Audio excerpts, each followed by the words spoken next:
बंधुओं, आज के दौर में कम उम्र के लोगों में हड्डियां कमजोर हो रही हैं। बड़ी संख्या में युवा हड्डियों की समस्याओं से जूझ रहे हैं। तेजी से बदल रही लाइफस्टाइल भी हड्डियों और जोड़ों को नुकसान पहुंचा रही है। इससे भविष्य में हड्डियों की बीमारी होने का खतरा बढ़ जाता है। इसलिए अपने खान पान, जीवन शैली और व्यायाम पर ध्यान देने की जरूरत है। तो चलिए आज जानते हैं डॉक्टर सुभाष राजोतिया से हड्डियों के खराब होने का क्या कारण है और इसका निदान क्या है। किस वजह से हड्डियों का जोड़ खराब होता जा रहा है? देखिए, जोड़ खराब होना एक एज रिलेटेड प्रोसेस है। नॉर्मली तो एक एज के साथ जोड़ के अंदर घिसावट आना शुरू हो जाता है, जिसकी वजह से कूल्हे के, घुटनों के जोड़ खराब होने लग जाते हैं। बट आजकल लोगों के अंदर खाने पीने की आदतें बिगड़ने की वजह से, एक्सरसाइज नहीं करने की वजह से और इंसेक्टिसाइड, पेस्टिसाइड के ज़्यादा यूज़ होने की वजह से लोगों के वज़न बढ़ रहे हैं, मांसपेशियां कमज़ोर होती जा रही हैं, बोन क्वालिटी, बोन के अंदर कैल्शियम, विटामिन डी की कमी होती जा रही है, जिसकी वजह से बोन सॉफ्टनिंग बोलते हैं जिसको, हड्डियां कमज़ोर होती जा रही हैं, जिसकी वजह से जोड़ जल्दी उम्र के अंदर ख़राब होने लग जाते हैं। एक दूसरा कारण चोट लगना भी है। आजकल मशीनी युग है, तो मशीनी युग के अंदर जैसा कि हम देखते हैं एक्सीडेंट बहुत होते हैं, रोड साइड एक्सीडेंट, जिसकी वजह से जोड़ों के अंदर चोट लग जाती है, उसकी वजह से भी जोड़ खराब हो जाते हैं। और तीसरा कारण नशा करके वाहन चलाना या नशा करके गिर जाना, इसकी वजह से जोड़ों के ऊपर चोट लग जाती है, जो कि जोड़ खराब होने का कारण बनती है। इसमें एक कारण गठिया और दूसरी तरह की आर्थराइटिस भी होती है, जिसकी वजह से जोड़ खराब होते हैं, जो कि नॉर्मली जल्दी एज के अंदर भी खराब होने लग जाते हैं। तो हम ज़्यादा जोड़ खराब होने पर जोड़ बदलने की सलाह देते हैं। उससे पहले उसको बीमारी के अकॉर्डिंग किस कारण से जोड़ खराब हो रहा है उसको ट्रीट करने की कोशिश करते हैं। बच्चों में हड्डियों की दिक्कत ज़्यादा क्यों हो रही है?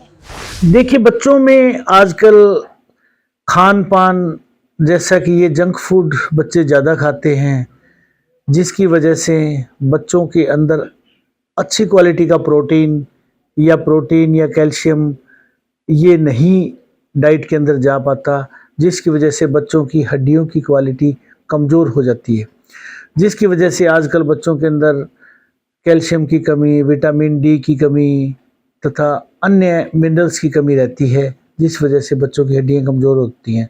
दूसरा, बच्चे आजकल आउटडोर एक्टिविटी कम करते हैं, गेम्स वगैरह कम खेलते हैं, मोबाइल के ऊपर, लैपटॉप के ऊपर गेम वगैरह खेलते रहते हैं, जिसकी वजह से उनकी फ़िज़िकल एक्सरसाइज नहीं होती। इस वजह से भी उनके स्वास्थ्य के ऊपर बुरा प्रभाव पड़ता है, जिसकी वजह से हड्डियां भी कमज़ोर हो जाती हैं, मांसपेशियां भी कमज़ोर हो जाती हैं, जिसकी वजह से सारा स्केलेटन सिस्टम गड़बड़ा जाता है। क्या खान पान से भी हड्डियों पर प्रभाव पड़ता है? देखिए, खाने पीने का प्रभाव शरीर के ऊपर, शरीर के सभी अंगों के ऊपर पड़ता है, तो हड्डियां भी एक शरीर का पार्ट है, तो उनके ऊपर भी पड़ेगा। हड्डियों के लिए हमें मिनरल्स और प्रोटीन डाइट जो कि उसके लिए ज़रूरी होते हैं, वो हमारी डाइट में होने चाहिए, जैसे कैल्शियम है, मैग्नीशियम है, प्रोटीन है, विटामिन्स हैं। यदि इनकी डाइट के अंदर कमी होगी तो हमारी हड्डियां हेल्दी नहीं होंगी।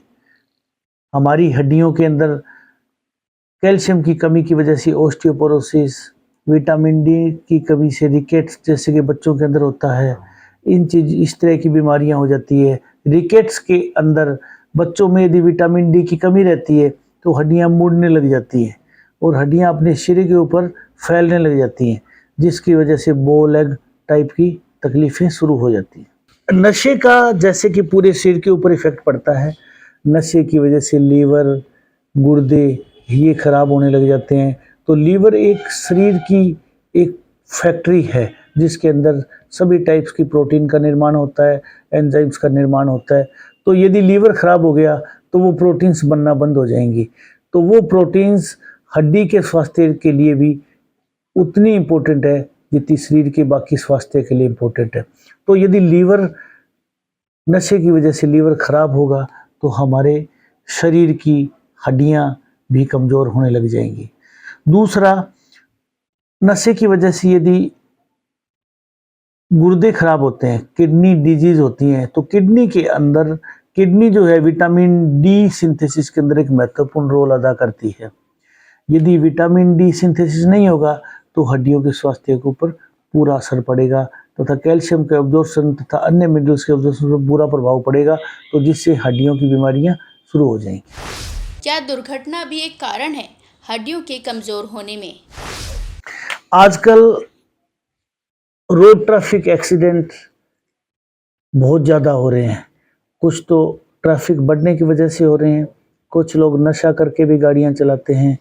तो इन एक्सीडेंट्स की वजह से लोगों की जान भी चली जाती है तथा हड्डियां फ्रैक्चर होना, जॉइंट फ्रैक्चर होना, सिर में चोट लगना, रीढ़ की हड्डी में चोट लगना, ये चीज़ें एक्सीडेंट के अंदर इनकी संभावना काफ़ी ज़्यादा बनी रहती है। इस वजह से आजकल विकलांगता ज़्यादा बढ़ती जा रही है एक्सीडेंट की वजह से। जैसे बिल्डिंग निर्माण के दौरान आजकल बहुमंजिला इमारतों का निर्माण होता है, तो वहाँ भी चोट लगने की वजह से या ऊपर से गिरने की वजह से भी गहरी चोटें लगती है, जिससे फ्रैक्चर, रीढ़ की हड्डी में चोट, विकलांगता, पैरालिसिस, इस तरह की आजकल जो प्रॉब्लम्स हैं ये ज़्यादा आ रही हैं। कितना कारगर होता है हड्डियों के लिए व्यायाम? देखिए, एक्सरसाइज, स्वस्थ शरीर के लिए एक्सरसाइज बहुत इम्पोर्टेंट है। यदि एक्सरसाइज नहीं करेंगे तो हमारा शरीर स्वस्थ नहीं रहेगा। इसी तरह मसल्स और बोन्स ये आपस में जुड़कर एक यूनिट बनाती हैं, जिसको मस्कुलोस्केलेटल यूनिट बोलते हैं। यदि हम एक्सरसाइज नहीं करेंगे तो हमारी मांसपेशियां कमज़ोर हो जाएंगी। मांसपेशियां कमज़ोर होने के कारण हमारे जोड़ों में दर्द रहने लग जाएगा, हमारी हड्डियों की क्वालिटी भी अच्छी नहीं रहेगी, हड्डियां कमज़ोर रहेंगी। इसलिए हड्डियों के और मांसपेशियों के स्वास्थ्य के लिए एक्सरसाइज बहुत ज़्यादा ज़रूरी है। हड्डियों को स्वस्थ रखने के लिए खान पान किस तरह का रखें? देखिए, हड्डियों को स्वस्थ रखने के लिए मैं कहना चाहूँगा कि एक तो आपकी डाइट हेल्दी हो, प्रोटीन रिच डाइट हो, कैल्शियम रिच डाइट हो, जैसे कि दूध पीना चाहिए, दूध, पनीर, यदि कोई नॉनवेज खाता है तो नॉनवेज भी खा सकता है, एग्स वगैरह, भुने हुए चने, इन चीज़ों से कैल्शियम की मात्रा बढ़ती है तथा हड्डियां मजबूत होती है। धूप के अंदर आउटडोर एक्टिविटी जरूर करनी चाहिए, बच्चों को धूप के अंदर ज़रूर खेलना चाहिए, क्योंकि धूप के द्वारा विटामिन डी सिंथेसिस हमारी त्वचा के अंदर होता है, हमारी स्किन के अंदर होता है। यदि हम धूप के अंदर नहीं निकलेंगे तो हमारे शरीर के अंदर विटामिन डी की कमी हो जाएगी। तो एक्सरसाइज और खाना पीना, स्वस्थ खाना, हरी सब्जियां, इंसेक्टिसाइड, पेस्टिसाइड जिसमें कम से कम यूज़ होता हो, ये चीज़ें हमारे बोन्स के स्वास्थ्य के लिए बहुत अच्छी है। जोड़ प्रत्यारोपण करवाना कितना सही है? नहीं, मैं आपको इस बारे में अश्योर करना चाहूँगा कि जॉइंट रिप्लेसमेंट एक बहुत ही अच्छी सर्जरी है यदि उसको सही पेशेंट के ऊपर किया जाए। जब तक काम चलता है, जब तक आदमी की day to day activity hamper नहीं होती, तब तक उसको एक्सरसाइज से या हल्की फुल्की मेडिसिन से काम चलाना चाहिए। जब उसकी day to day activity hamper होने लग जाए तो उसको जॉइंट रिप्लेसमेंट करवाना चाहिए। जॉइंट रिप्लेसमेंट बहुत ही अच्छी सर्जरी है जिसके बहुत अच्छे रिजल्ट हैं। मुश्किल से 1-8% लोगों के अंदर कोई कॉम्प्लिकेशन हो सकती है, जैसे कि इन्फेक्शन है या डीवीटी है या कोई पेरीप्रोस्थेटिक फ्रैक्चर है। इस तरह की चीज़ें 1-8% लोगों के अंदर देखने को मिलती है, जो कि बहुत ही मिनिमम है। और मेरे हिसाब से, और जैसा कि आज तक मैंने जितने भी जॉइंट रिप्लेसमेंट सर्जरी की है या जो देखी हैं, जॉइंट रिप्लेसमेंट सर्जरी एक बहुत ही सक्सेसफुल सर्जरी है, बहुत अच्छी सर्जरी है, जिसके बाद आदमी की लाइफ बदल जाती है। जॉइंट रिप्लेसमेंट के बाद व्यक्ति कितने दिनों बाद अपना डेली वर्क कर सकता है?